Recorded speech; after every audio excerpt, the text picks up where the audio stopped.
अस्सलाम वालेकुम। और दोस्तों कैसे हो? उम्मीद करते हैं आप सब खैरियत से होंगे।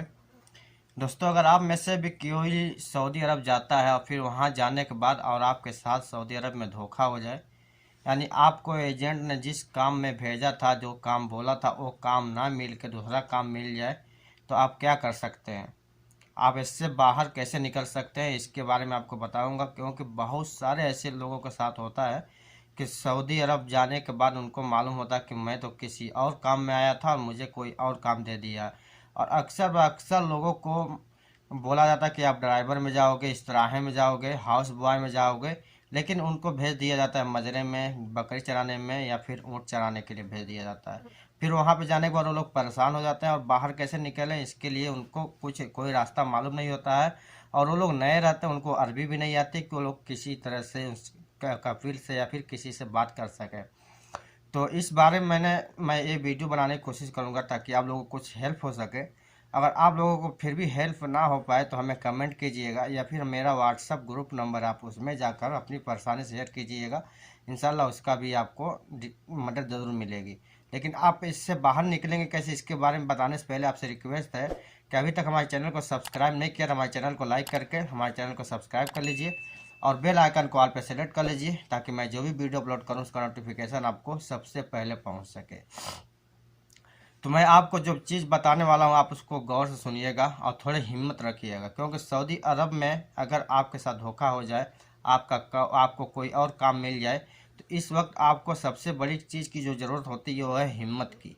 आपको हार नहीं मानना है और आपको बस एक काम करना है। आपको कफिल को बोलना है कि भाई मुझे ये काम पसंद नहीं है, या तो मेरा कोई ट्रांसफ़र दे दो या फिर हमें जो छुट्टी या कोर्स फाइनल एग्जिट लगा दो, मैं ये काम नहीं कर सकता। और ये आपको इकामा बनने से पहले बोलना पड़ेगा, इकामा बनने के बाद नहीं। ठीक है ना? इसके बाद कफिल आपको डराएगा, धमकाएगा, पैसे मांगेगा, बोलेगा मैं तुमको पुलिस में डाल दूंगा, मैं तुमको ये कर दूंगा, वो कर दूंगा। बस वो धमकी देगा, इसके अलावा आप कुछ नहीं कर पाएगा। और अगर आप डर गए तो आप डर के मारे काम करेंगे, या फिर पैसे दे देंगे, या फिर वहाँ से भाग जाएंगे। आपको कुछ करने की ज़रूरत नहीं है। वो आपको 3 महीना इंतज़ार करेगा, 3 महीना देखेगा, लेकिन 3 महीने से पहले पहले वो आपको इंडिया वापस भेज देगा। ठीक है ना? और रही बात, अगर आप इंडिया वापस नहीं जाना चाहते तो इस सूरत में आप क्या कर सकते हैं? मान के चलिए अगर आपका एजेंट आपका वीज़ा दिया ड्राइवर का, और आपको कपिल आपको बकरी चरा रहा है, फिर मजरे में डाल दिया, फिर ऊँट चरा रहा है, तो आपको सिंपली करना क्या होगा? इसके लिए आपको अपने मोबाइल से एक वीडियो बनाना है सबूत के तौर पे कि मेरा वीज़ा इस काम का है और कपिल मुझे बकरी चरा रहा है, मजरे में डाला है, या फिर ऊँट चरा रहा है। और उस वीडियो को लेकर आपको मकतब आमिलानी जवजात में जाना होगा, फिर उस सबूत उसको दिखाना होगा जवजात को। तो फिर जवजात आपको इस बात की इजाज़त दे देगा कि आप कहीं और ट्रांसफ़र ले सकते हैं, फिर अपने हिसाब से आप कपिल ढूंढ कर ट्रांसफ़र ले सकते हैं।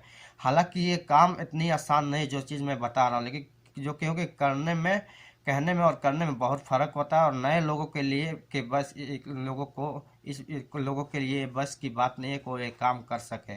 और नए क्या, जो पुराने से पुराने लोग हैं वो भी, उनके अंदर भी ये हिम्मत नहीं है कि वो लोग कपिल के साथ में लड़ाई झगड़ा करके उनके साथ में कानूनी लड़ाई लड़ लें और अपना हक ले सकें। खासकर सऊदी अरब में सुनवाई नहीं होगी आपकी।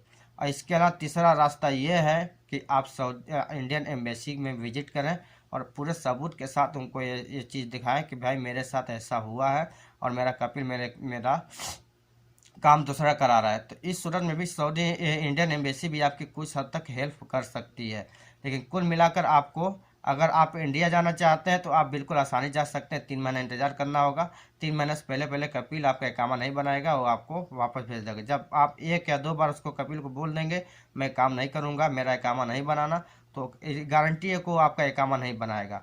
और इकामा बनाने से पहले यानी 3 महीना से पहले जो जो कि ट्रायल पीरियड होता है, उसके दौरान वो आपको इंडिया खुद निहाई भेज देगा, फिर आप दूसरे वीज़ा पर आ सकते हैं। इसके अलावा आपका कोई रास्ता, कोई तरीका नहीं है। ठीक है ना? लेकिन इसमें आपको हिम्मत रखनी पड़ेगी। बगैर हिम्मत के आपका कुछ नहीं होगा। क्योंकि ये सऊदी बहुत बहुत थोड़े अजब किस्म के होते हैं। वो बहुत डराते भी हैं और धमकाते भी हैं ताकि किसी तरह डर डर जाए आर्मी और रुक जाए ताकि हमारा काम हम निकले। लेकिन आपको डरना नहीं है, कुछ भी नहीं करना। वो पुलिस में नहीं देगा, आपको जेल में नहीं डालेगा, वो आपको मारेगा नहीं, कुछ नहीं करेगा, बस सिवाय डराने धमकाने के। इस बात का आपको ध्यान रखना है। तो बस इतना ही, यही अपडेट थी, मैंने सोचा आपको बता दूं। कोई भी दिक्कत हो कमेंट कीजिएगा, फिर डिस्क्रिप्शन में मेरा व्हाट्सअप ग्रुप का लिंक है, आप वहाँ ज्वाइन होकर हमसे सवाल पूछ सकते हो, कोई भी हेल्प लेना हो ले सकते हैं। इंशाल्लाह मैं कोशिश करूँगा कि आपकी हेल्प ज़रूर करूँ। तो मुझे दीजिए इजाज़त, फिर मिलते हैं नेक्स्ट वीडियो में। तब तक के लिए दुआ में याद रखिए। अल्लाह हाफिज़।